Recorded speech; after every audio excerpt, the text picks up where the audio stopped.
sont des administrateurs du groupe de la Banque mondiale. Ils sont au nombre de 12 et avec la secrétaire générale adjointe du conseil d'administration. À côté d'eux, nous étions aussi avec le directeur régional qui couvre le Burundi, la RDC, Sao Tomé, l'Angola et le Gabon, et évidemment avec la mission résidente. Ils représentent différents pays au groupe de la Banque mondiale. Ils sont venus au Burundi en visite officielle pour discuter d'abord avec les autorités burundaises sur les différents projets et sur la stratégie de développement du Burundi. Étant donné que c'est le ministre en charge des Finances qui est en même temps gouverneur à la Banque mondiale, donc il représente le Burundi.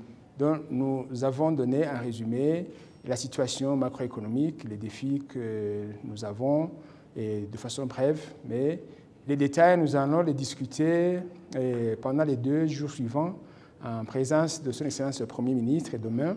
Ensuite, ils seront reçus par son Excellence Monsieur le Président de la République. Et en plus de ça, ils vont visiter le secteur privé. Aujourd'hui, ils ont visité la société Fuito, qui est soutenue financièrement par la Société financière internationale et qui fait partie du groupe de la Banque mondiale. Ils ont visité aussi les rives du lac Tanganyika pour se rendre compte des dégâts qui sont causés par les inondations, parce qu'ils appuient aussi dans les projets d'urgence pour soutenir le pays et pour faire face à ces catastrophes naturelles.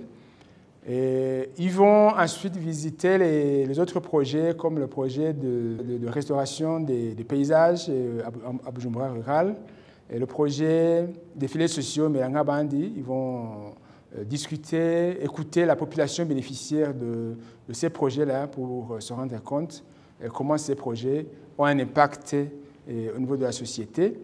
Et on va aussi visiter enfin le grand projet de construction du barrage hydroélectrique de Jiji Mulembwe, qui est en grande partie financé par les dons de la Banque mondiale, à côté des autres financiers.